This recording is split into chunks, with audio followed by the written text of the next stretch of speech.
오늘 여러분과 함께 고린도전서 4장 9절부터 있는 말씀을 우리가 공부하겠습니다. 9절요. 내가 생각건대 하나님이 사도인 우리를 죽이기로 작정한 자같이 미말해 두셨으며 우리는 세계 곧 천사와 사람에게 구경거리가 되었노라. 여기에 고린도 교인들이 너무 건방지게 굴기 때문에 피와 눈물과 땀으로 고린도 교회를 세우고 돌봐준 바울 선생께서 고린도 교인들이 정신을 차리고 스스로의 교만과 자만을 부끄럽게 느끼고 회개하기 위해서 당신 자신을 낮춤으로 저들 스스로의 교만을 깨닫게 하려고 하는 것입니다. 여러분, 자식이 부모의 말을 듣지 않고 속을 썩이고 고통을 주면은 부모가 자식에게 뭐라고 말합니까? 나는 너를 공부시키기 위해서 새벽잠을 자지 않고 일터에 나가며 밤늦게 들어와서 고달픈 몸을 미처 잘 쉬지도 못하고 먹지 아니하고 입지 아니하고 남처럼 놀지 않고 온갖 애를 써서 돈을 벌어 너희 뒤를 다 주었다. 너가 이 부모의 공로를 아느냐? 어떻게 나는 이렇게 고생하고 수고하면서 너를 뒷받침해 주려고 하는데 너는 공부하지 아니하고 허랑방탕하고 세속적으로 나가느냐? 이렇게 부모가 교훈하지 않습니까? 이것은 자녀로 하여금 부모의 고생을 통해서 스스로의 행동을 비춰보고 회개시키려고 하는 것입니다. 부끄럽게 느끼고 겸비하게 나아져서 회개시키려고 하는 것입니다. 그러므로 바울 선생께서 내가 생각건대 하나님이 사도인 우리를 죽이기로 작정한 자같이 미말해 두셨습니다. 교회는 사도가 제일 높은 직분인데도 불구하고 하나님은 사도인 바울 선생과 그 이외에 바울의 수행자들을 아예 죽이기로 작정한 자같이 많은 고통에 노출시킵니다. 그리고 아주 사람들 중에도 가장 미말해 천대받고 멸시하는 미말해 두었습니다. 세계와 천사와 사람에게 구경거리가 되게. 그것은 여러분 예수 그리스도를 보면 알 수 있습니다. 하나님의 아들 예수 그리스도께서 그보다 더 높은 이가 없는데 하늘과 땅과 세계를 지으신 창조주 하나님이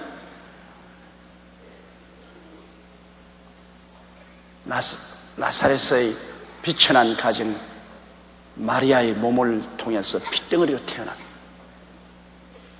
여러분, 만왕의 왕 만주의 주가 조그마한 어린아이 핏덩어리로 태어났다는 걸 생각해 보십시오. 그렇기 때문에 이사야가 그를 보고 우리의 전한 것을 누가 믿었느냐? 야훼의 팔이 누구에 나타나냐?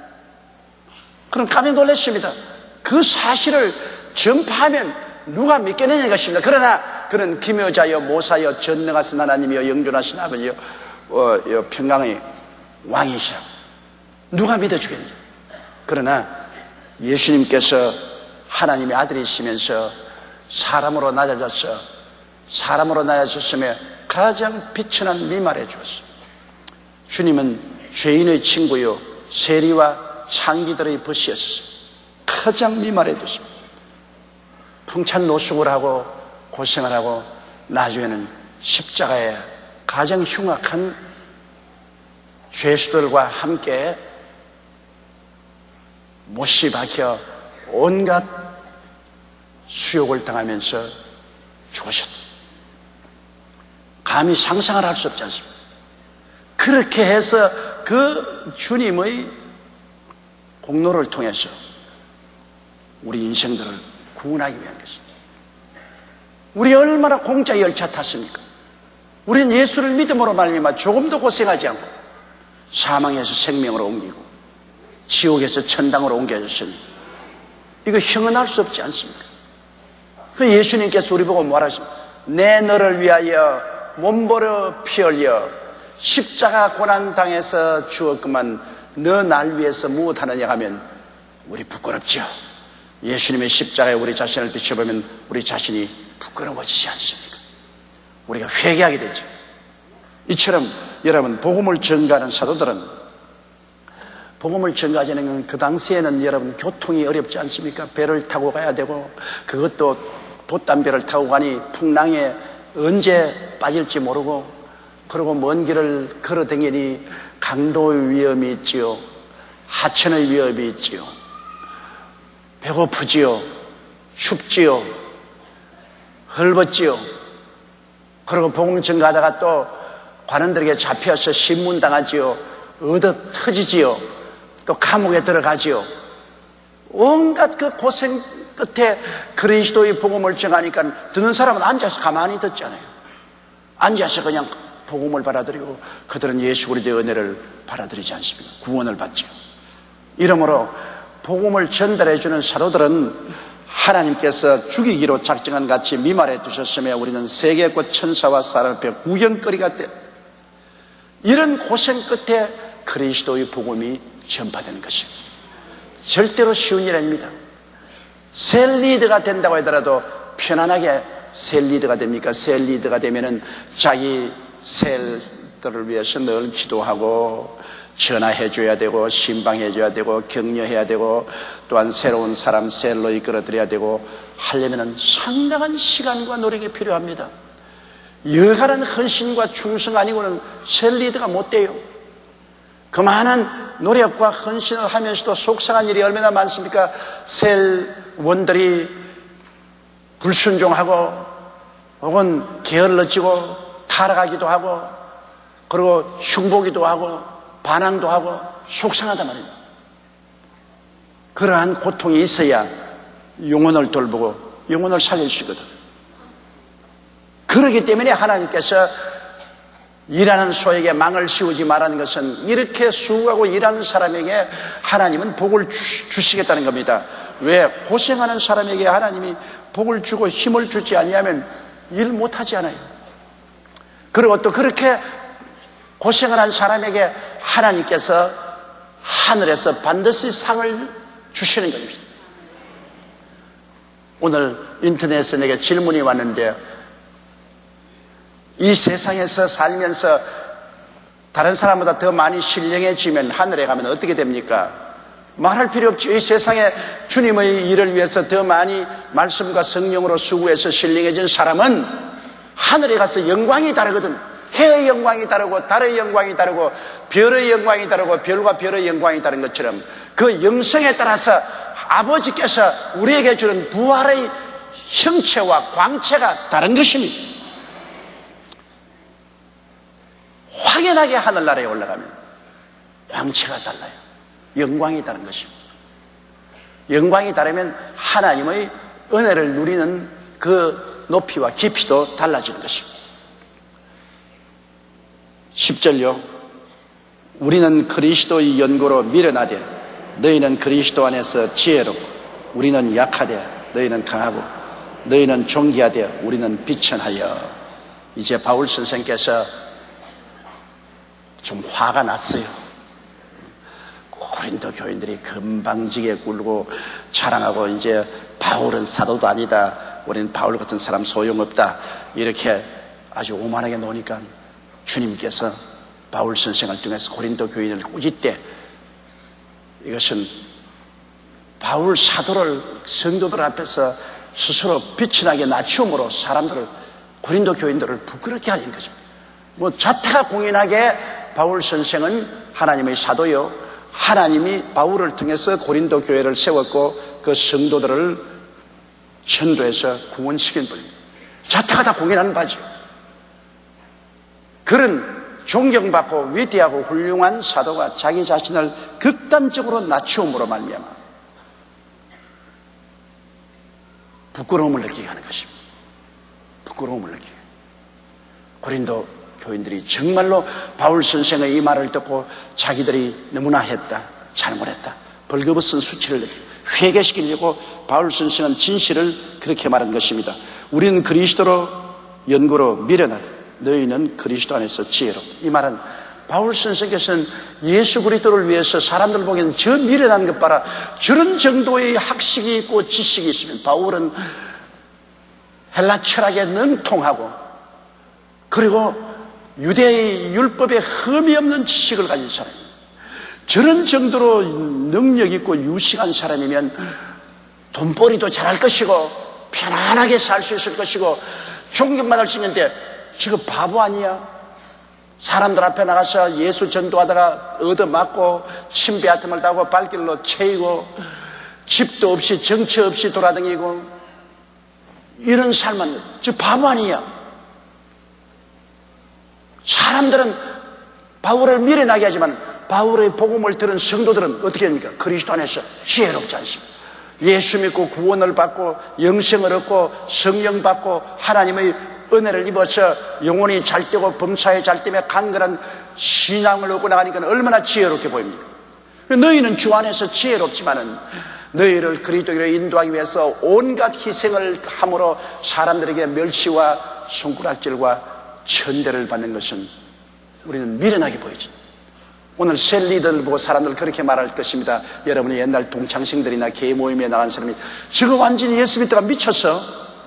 옛날엔 우리 동창회도 잘 모이고 개 모임도 모이고 버스 타고 저 강원도로 놀러도 가고 경포대 가서 회도 먹고 그러더니 요새는 완전히 헷가닥 돌아버려가지고서 밤낮으로 무슨 세리니 뭐니 한다고 가방 들고 자기 돈 써가면서 아침부터 저녁까지 열심히 나와서 전도한다고 댕기고 권면하고 댕기고 완전히 돌았어. 뭐 이제 버린 사람이야. 우리 멤버에 끼워줄 수도 없어. 사람들에게는 손가락질 당합니다. 그러나 그런 수고 때문에 새 멤버들은 성령 받고 하나님께 평안을 얻고 축복도 받고 그 기도를 통해서 병도 낫고 문제도 해결되고 그렇게 됐잖아요. 그러므로 여러분, 남이 안 보는 데서 수고하는 사람이 있어야 남이 보이는 데서 영광을 얻을 사람이 생기거든요. 이러므로 바울 선생은 우리는 예수 그리스도의 연고로 그리스도 전가하기 위해서 사람들에게 다 미련하게 손가락질을 받으나 너희는 예수 그리스도의 복음을 듣고 은혜를 입어서 그리스도 안에서 지혜롭고 우리는 약하나 너희는 강하고. 왜? 가르치는 사람은 약합니다. 무한정으로 약합니다. 왜 그러냐? 사람들을 잃어버리지 않으려고, 영혼을 잃어버리지 않으려고 자꾸 참지 않아요. 여러분, 부모가 왜 약합니까? 부모가 무슨 힘이 없어 약합니까? 자식을 사랑하고 잘 기르려니까 못되게 구는 것도 참고 먹고 싶은 것도 부모가 안 먹고 자식에게 먹이고 입히고 싶은 것도 입고 싶은 것도 자식에게 입히고 부모는 입지 아니하고 그리고 편한 자리에 자식들 재우고 자기는 험한 데 자고 그 부모가 힘이 없어 그렇습니까? 안 그렇습니다. 자식을 사랑하기 때문에 잘 기르기 위해서 좋은 것은 자식에게 주고 나쁜 것은 자기가 취하는 것은 스스로가 약해지는 것입니다. 주의 사업도 그와 같아요. 주의 종이 약무리를 치려면 스스로 약해집니다. 주의 종이 약무리에게 굴림해가지고서 협박하고 공갈하고 고함치고하면 약무리 다 잃어버리죠. 주의 종이 약무리보다 약하지 않지만은 약무리보다 약한 약무리를 시험에 들지 않게 하기 위해서 나는 욕을 얻어먹어도 함께 욕도 하지 못하고 나는 비난을 받아도 함께 비난하지 못하고 나는 무시당해도 함께 무시하지 못하고 참고 견디고 눈물을 흘려서 기도하며 하나님이여 깨닫게 해주시옵소서 돌이켜 주시옵소서 세워 주시옵소서. 그건 뭐 주의 종이 약해서 그런 건 아닙니다. 그것은 약무리를 사랑해서 약무리를 주 안에서 온전하게 하기 위해서 스스로 약함을 택한 것입니다. 스스로 약함을 택하여 다른 사람을 강하게 하죠. 하나님 아들조차도 비천하게 되어 십자가를 짊어졌기 때문에 우리가 영혼이 잘됨 같이 범사에 잘됨에 강건하고 생명을 얻되 넘치게 얻고 천당까지 얻게 되었는데요. 이 세상에 공짜가 어디 있어요? 수고해 주는 사람이 있어야 그 열매를 거두죠. 그러므로 버는 사람 따라 있고 서는 사람 따로 있다는 말이 있습니다. 여러분, 바울 같은 그러한 분이 우리는 그리스도의 연고로 미련하되 너희는 그리스도 안에서 지혜롭고 우리는 약하되 너희는 강하고 너희는 존귀하되 우리는 비천하다. 11절요. 바로 이 시간까지 우리가 줄이고 목마르며 헐벗고 매맞으며 정처가 없고 참 사도된 것 정말 너무나 불쌍하잖아요. 바로 이 시간까지, 바로 이 편지를 쓰는 이 시간까지 우리는 줄인다. 일정한 직업이 없이 계속해서 여행을 하면서 복음을 전하니까 줄이죠. 헐벗음과 굶주림이 없이 어떻게 하나님 나라를 세웁니까? 내가 그래서 요사이 훈련받고 나가는 주의 종들이 굉장히 마음에 슬퍼하고 될 수 있으면 안 나가려고 애를 쓰는 사람 많습니다. 내가 늘 그들께 말합니다. 너희 가서 죽어라. 교회란 것은 너희가 죽은 무덤에서 부활의 꽃으로 교회가 피는 것이다.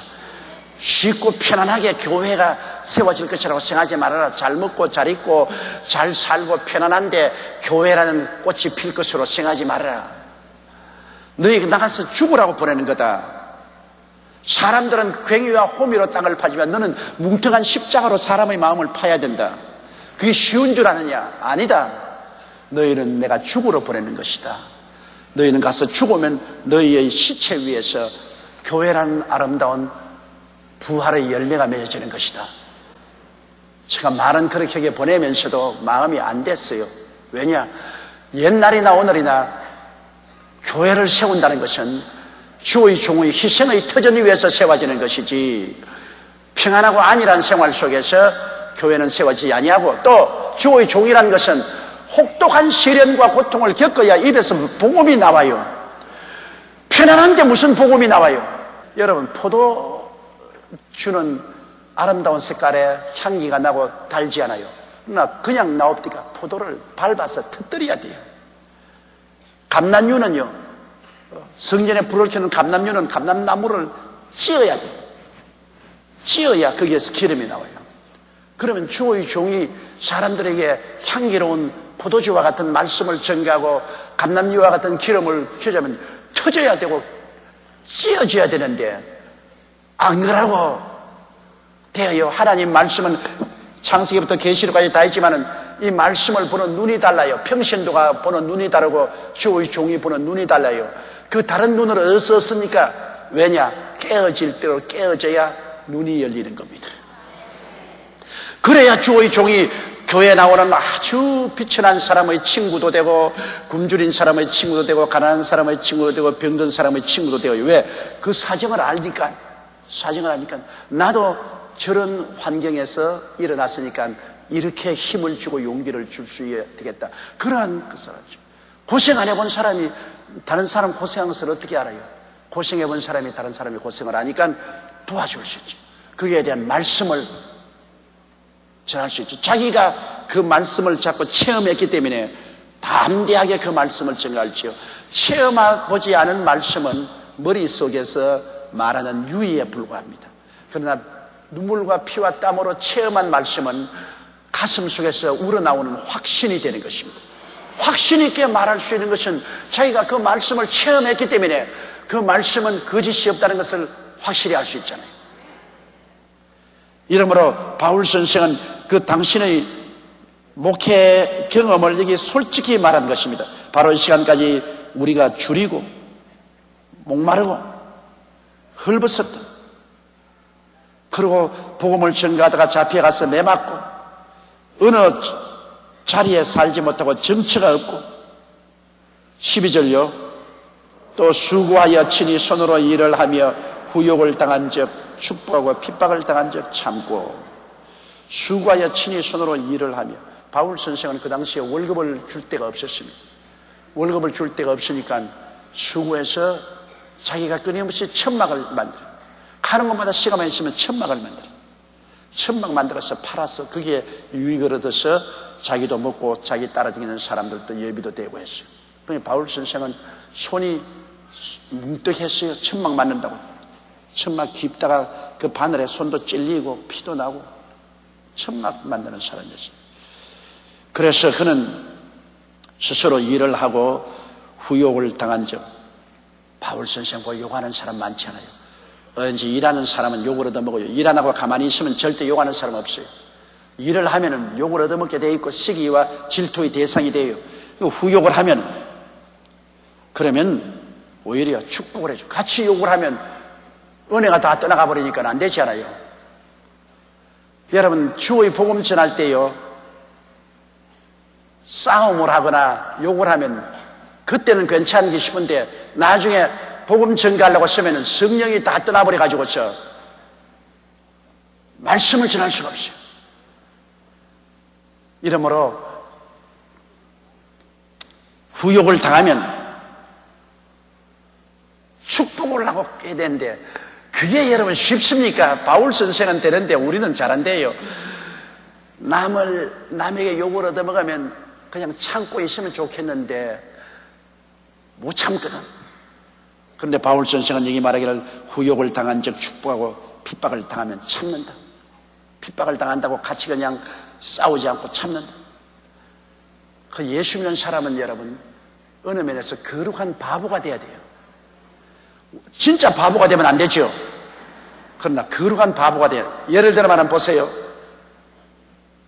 오른뺨을 치면 왼뺨을 돌라대며 겉옷을 달라면 속옷까지 주며 오리를 가자면 십리를 가며 구원한 자에게 주고 꾸고는 자에게 거절하지 마라. 바보가 아니면 그런 짓 못해요. 한데 오른뺨 갈겼는데 왼뺨도 또 때리세요. 분이 나지요. 때리세요. 겉옷 달라. 속옷도 가지고 왔어요. 오리를 가자. 십리까지 가지요. 구하는 자에게 주며 꾸고자 하는 이에게 거절하지 마. 그대로 사는 것은 바보입니다. 바보. 똑똑한 사람이 왜 그렇게 살아요? 오른뺨 치면 나도 한 대 갈겨야지. 겉옷을 달라는데 왜 속옷까지 줘요? 겉옷도 안 주고 내가 빼앗아야지. 오리를 가야 되는데 십리를 왜 가요? 내 오리 가면 됐지. 구하는 것마다 다 주면 나는 거지 되라고? 꾸고자 하는 게 다 꾸고 난 다음 나는 빈털털이 되요. 그러면 어떻게 이렇게 삽니까? 사소한 일들에 관해서는 거룩한 바보가 되라 그 말인데 우리가 바보가 안 돼서 너무 똑똑해서 문제가 생기는 겁니다. 부부간의 싸움도 한쪽만 바보가 되면 싸움을 안 하게 되지요. 남편이 까다롭게 굴 때 부인이 나는 바보다. 한쪽이 바보만 되면 평안하게 됐죠. 큰 일에 대해서 바보가 되는 건 아닙니다. 중대한 일은 똑똑하게 사리를 살펴야지. 그러나 이 세상 일이 큰 중대한 일은 별로 많지 않고 주로 다 사소한 일입니다. 주로 다 사소한 일인데 이겨봤자 별 큰 이익도 없고 져봤자 큰 손해도 없는데 조그마한 마음의 자존심 때문에 그냥 붙어서 오른뺨을 치면 같이 또 왼뺨 치고 또 오른뺨 치면 또 왼뺨 치고 멱살 잡고 머리 박고 피투성이가 되죠. 그러나 거룩한 바보가 되면 평안하지 않아요.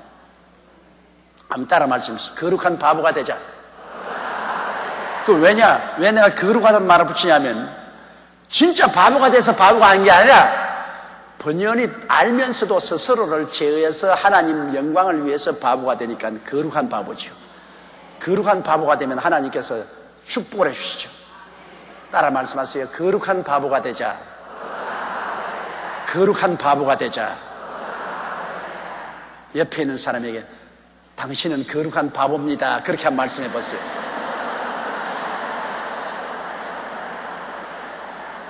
이제 그렇게 말씀했으니까 오늘부터 이제 거룩한 바보가 돼야 되죠.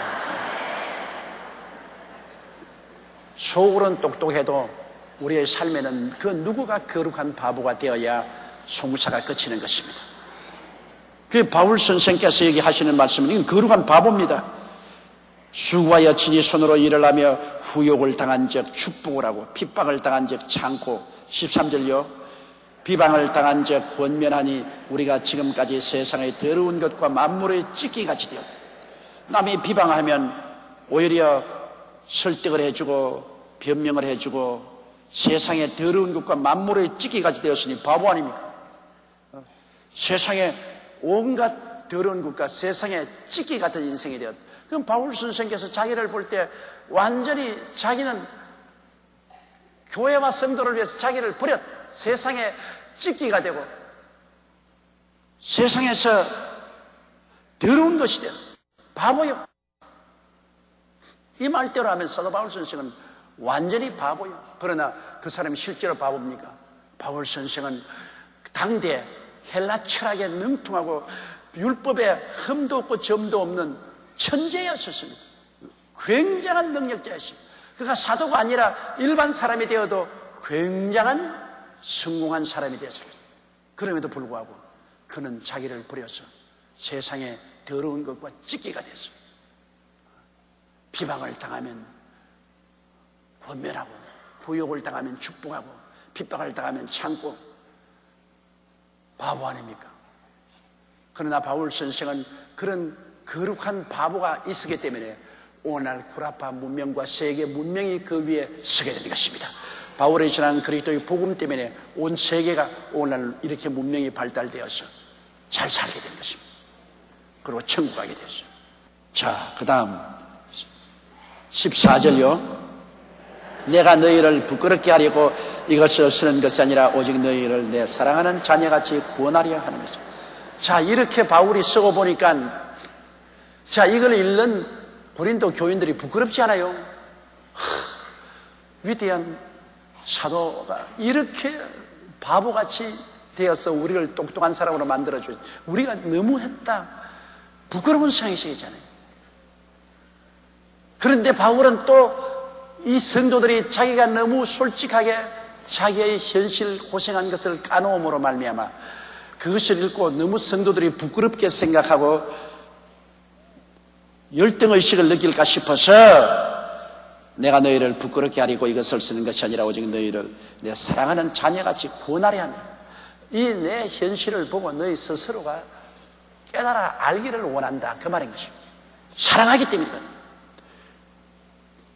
그 부모는 자식 두고 꼭 그런 말 할 때가 있어요. 자식들 보고, 야, 그런 소리 하지 마라. 우리는 먹을 것 안 먹고 입을 것 안 먹고 쓸 것 안 쓰고 너희 다 공부시켰다. 너 그렇게 하지 마라. 그럼 못 쓴다. 그러면 자식들이 미안하지 않아요?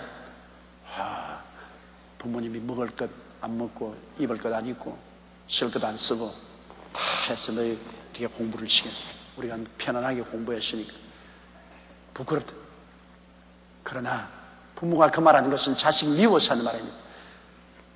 사랑하기 때문에 깨달아서 권면을 받고 더 훌륭하게 되라고.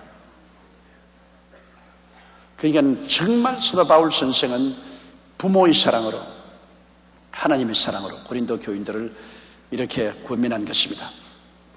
15절요. 그리스도 안에서 1만 스승이 있으되 아비는 많지 아니하니 그리스도 예수 안에서 복음으로서 내가 너를 낳았습니다. 야, 이 말씀 보십시오. 여러분, 선생은 얼마인지 있어요.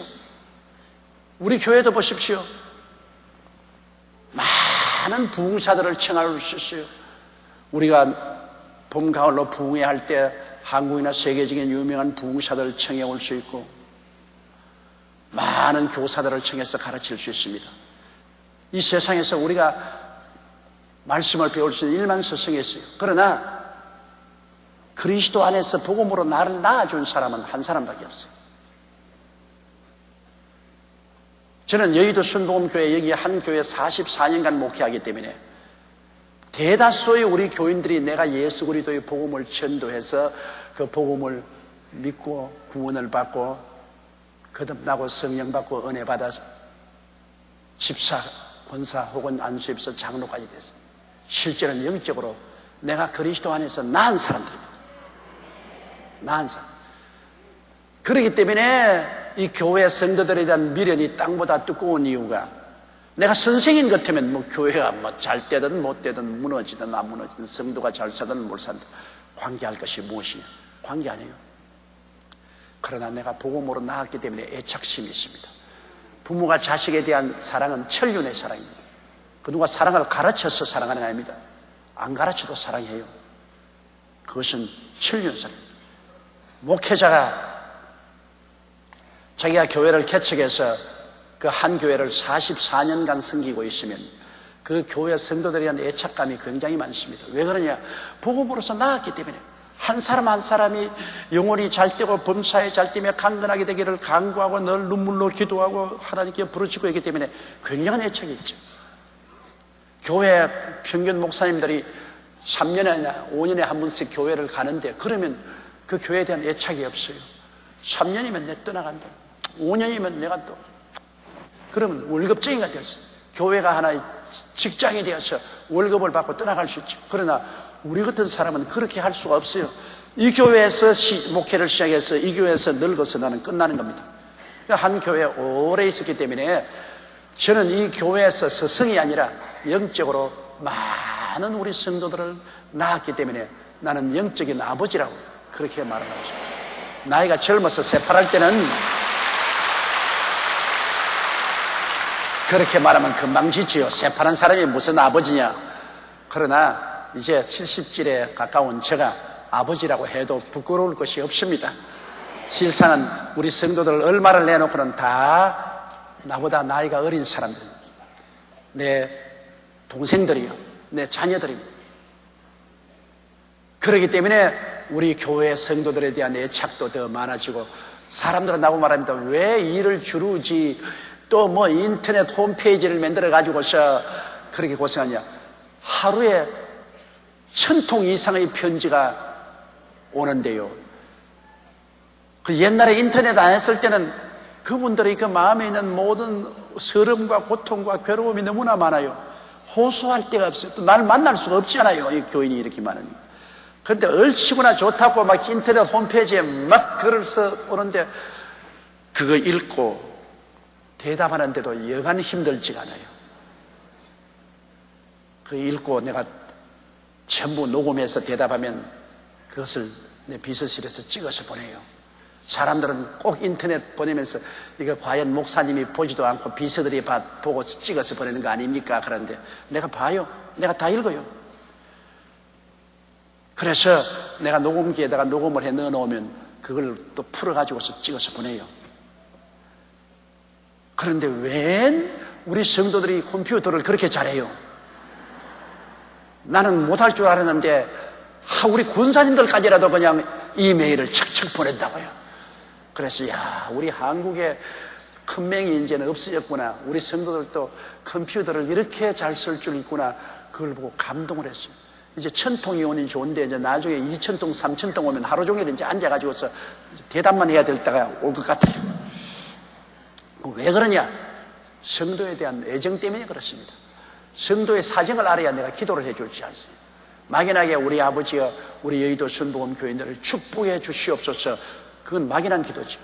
여러분이 한 사람 한 사람은 아버지여 지금 병이 들었습니다. 이 관절염을 고쳐주옵소서. 혹은 직장을 잃었으니 직장을 고쳐주옵소서. 지금 집에서 쫓겨나갑니다. 주님께서 이 집에 쫓겨나간 사람 좀 돌보아 주십시오. 분명하게 사정을 알고 기도해야 믿음으로 기도할 수 있고 또 하나님의 역사를 체험할 수 있지 않아요. 그래서 이 컴퓨터의 인터넷 홈페이지를 열은 이유가 거기에 있는 것입니다. 그러므로 여러분께서 많이 격려를 해 주시기 바랍니다. 자, 16절요. 그러므로 내가 너희에게 권하노니 너희는 나를 본받는 자가 되라. 이거 정말 너무나 무서운 말입니다, 여러분. 나를 본받는 자가 되라. 우리 인터넷에서 질문이 오는데 우리 자매님 한 분이 너무나 탄식스럽다. 목사님, 오늘날 학교에 애들을 보내면 애들 교과서가 도저히 신앙에 맞지 않은 말을 합니다. 교과서에 한국 문화란 이름으로 다른 종교에 대한 이야기, 우상, 심지어는 묵구리하는 무당까지라도 한국의 전통 문화라고 해서 애들에게 가르칩니다. 애들의 그 책을 보고 자기는 너무나 분노해서 애들 앞에서 그 책장을 덮고서 내가 시험에 빵점을 맞더라도 이것은 공부하지 말라고 해요. 또 더구나 예수 안 믿는 선생이 오면은 너무나 세속적이고 이렇게 애들을 가르치고, 그러니 애들이 학교 가서 어떻게 되겠습니까? 그리고 요사이 인터넷을 통해서나 텔레비를 통해서나 너무나 세속적이기 때문에 자식 키우기가 너무나 힘이 듭니다. 내가 그 편지를 받고 사실 미국이 교회가 타락하고 학교 교육에서 예수 그리스도를 내어 쫓고 난 다음 미국이 얼마나 타락했습니까? 그러나 한 가지 좋은 소식이 있습니다. 심리학자들이 말하기를 어린아이들의 인격 형성에 있어서의 70% 이상은 가정교육에서 이루어진다고 되어 있습니다. 학교 가서 인격적 변화를 받는 것은 교육받는 것은 30%밖에 안 돼요. 70%는 아버지, 어머니를 닮는다는 것입니다. 그러므로 이 세상이 아무리 이렇게 세속적이고 마귀적이고 더러워도 자녀들의 인격의 형성은 아버지, 어머니를 통해서 닮는 것입니다. 그러면 애들은 집에서, 아들은 아버지가 어떻게 사는가 가만히 봅니다. 제일 자기에게 먼저 대하는 것이 남자로서 아버지니까 그 아버지가 하는 모습을 닮아요. 저는 우리 아버님이 늘 내가 어릴 때 볼 때 아버님이라는 기억이 나는데 책 들고 있는 것만 기억이 납니다. 아버님이 공부를 좋아하셔서 책을, 그래서 어릴 때부터 제가 책을 좋아했어요. 왜? 아버님이 책을 좋아하니까 나도 책을 아버지가 침을 이렇게 뱉으니까 나도 침을 그렇게 뱉어요. 그리고 아버님이 성격이 급하니까 나도 성격이 급해도 괜찮다. 아버지도 성격이 급하시더라. 아버지를 보고 배우는 겁니다.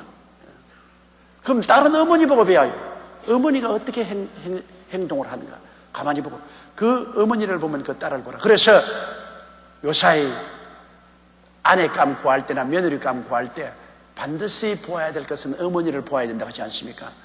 그 어머니가 어떻게 살아왔으며 어머니가 가정에서 어떻게 생활하는가, 어머니를 보면 그 딸을 볼 수 있어요. 왜냐하면 현재는 어머니 안 닮아같이 보이지만 나이를 먹으면 먹을수록 어머니를 닮아가요.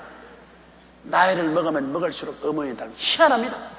별 도리 없이 자기가 사표로 삼고 오래 쳐다보고 살았던 그 어머니가 마음 잠재의식 속에 깊이 박혀 있으므로 나이를 먹을수록 생각과 말과 행동이 어머니를 닮아간다. 아들은 아버지를 닮아간다. 그런데 집에 뭐 아버지가 도박하고 내리 술 먹고 부인을 때리고 뭐 요란스러우면 그 자식들이 볼 때 뭘 배우겠습니까? 아버지라는 것은 술 먹고 도박하고 어머니 때리는 것이구나. 그럼 지도 나중에 크면 우리 아버지도 그런데 나도 그런다. 그렇게 되는 것입니다. 교육이라는 것이 여러분 얼마나 무섭습니까? 그러므로 자식은 부모를 따르는 거예요. 그리고 또 학교 가면 선생을 따르는 거죠. 선생을, 옛날에 우리 어릴 때는 학교 가면 선생이 제일인 줄 알았어요. 학교 가기 전에는 부모님이 제일인 줄 알았다가 나중에 학교 가보니까 야, 우리 선생님이 제일이다. 그래서 선생님이 모든 것을 다 아는 줄 알고 또 선생님을 따라가서 사표를 따라가죠. 그 다음에 나중에 크면은 자기가 우상으로 섬기는 사회적인 지도자를 뽑으려고 애를 많이 썼죠. 그러므로 남의 사표가 된다는 것은 굉장히 힘이 들죠. 부모가 된다는 건 굉장히 힘듭니다, 여러분. 자식을 낳아서 그저 몸만 길러주는 것이 부모가 아닙니다. 자식들에게 생활의 표본이 되어준다는 것이 얼마나 중요합니까? 굉장히 중요하죠. 그러므로 바울 선생은 그러므로 내가 너희에게 권한 있는 나를 본받는 자가 되니 얼마나 바울 선생이 철저히 그리스도를 따라갔기 때문에 담대하게 나를 본받는 자가 되라. 그리스도를 본받는 너희들은 나를 본받는 자가 되라. 그렇게 자기를 모델로 내었어. 나는 겁이 나서 그 말 못해요. 난 여러분 날 본받으라고 말 못해요. 나는 여러분 보고 나를 본받으시오 그런 말 못해요. 허물이 너무나 많은 사람이기 때문에 제가 오직 바라는 것은 예수를 본받는 사람이 되십시오. 나도 바울 선생처럼 이렇게 말 좀 해봤으면 좋겠어요. 여러분 나를 본받는 자가 되라. 그러나 나는 그렇게 못해요. 솔직한 말로 두려워서 그렇게 말 못해요. 왜? 나도 나를 본받지 못할 정도로 허물투성인 인생인데 옛날에는 제법 본받을 사람이 된 줄 알았는데 나이를 먹을수록 너무나 내 평생 살아온 길 뒤를 돌아보니 걸음마다 자국마다 죄뿐입니다. 서리고 아픈 마음 가눌 길 없어 골고다 언덕이를 찾아놓습니다. 그게 저희 신앙 고백입니다. 예수님 밖에는 쳐다볼 데가 없어요. 그러므로 우리는 예수 그리스도와 사도 바울은 본받을 수 있습니다. 그렇지만은 자기가 원튼 않든 사람들은 본을 땁니다. 원튼 않든 우리 교인들이 우리 본을 따요. 어떤 사람이 날로 가는 말이 여의도 순복음교회 성도는 기도할 때마다 쉬쉬쉬 한다. 왜 그래 이거? 조 목사님이 경상도 사람이라 S바람이 굉장히 강해가지고 그러십니다.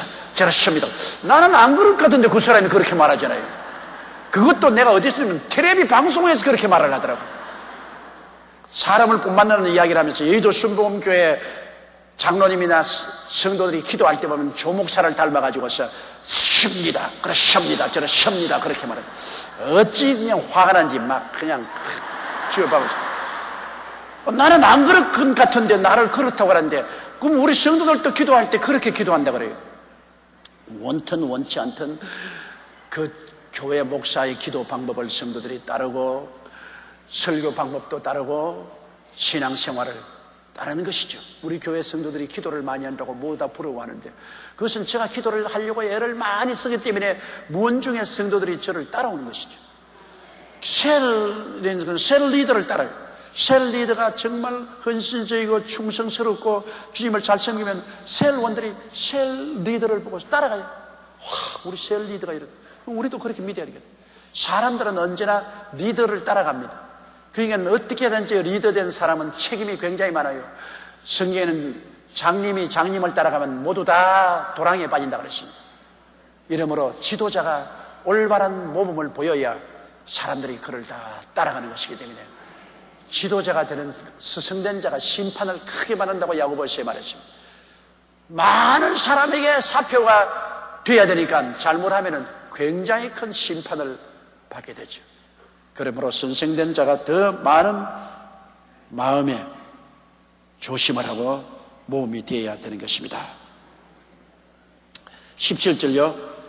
이러니 나여 내가 주 안에서 내 사랑하고 신실한 아들 디모데를 너에게 보내었노니 저가 너희로 하여금 그리스도 예수 안에서 나의 형사 곧 내가 각처 각 교회에서 가르치는 것을 생각나게 하시라. 아주 그냥 고린도 교인들이 못되게 굴고 있어서 그들을 바울 선생은 편지를 통해서 낱낱이 드러내고 부끄럽게 하고 난 다음 그 다음에는 내가 아직까지 시간이 안 되어서 도저히 고린도를 방문하지 못할 터이니까 내 신실한 제자요 영적인 아들인 디모데를 보낸다. 내 제자 디모데가 가서 내가 올 동안에 너희 교회를 맡아서 목회하고 내가 뭘 하고 있는지 내 개인과 형편에 대해서 너에게 잘 알려주겠다. 그 사람들 바울 선생이 하는 건 무엇 때문에 우리가 알아야 돼?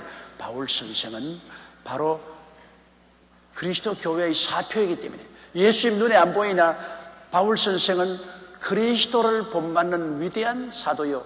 바울 선생의 모든 행실을 보는 것은 예수님의 행실을 보는 것이기 때문에 바울의 모든 행실에 대해서 교회에서 디모데가 가서 가르쳐 줄 것이다. 각 교회에서 가르치고 훈련하는 것을 너희들에게 가르쳐 주겠다고 말했던 것입니다.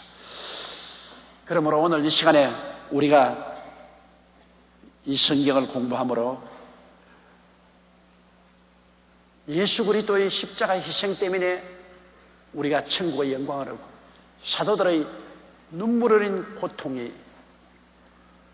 바보같이 됨으로 말미암아 세상의 더러운 것과 찌꺼기가 됨으로 우리가 그리스도 안에서 하나님의 은총과 영광을 얻은 것을 알고 그 누구가 희생을 해야 다른 사람이 평안하고 그 누구가 바보가 되어야 다른 사람이 똑똑해질 수가 있는 것입니다.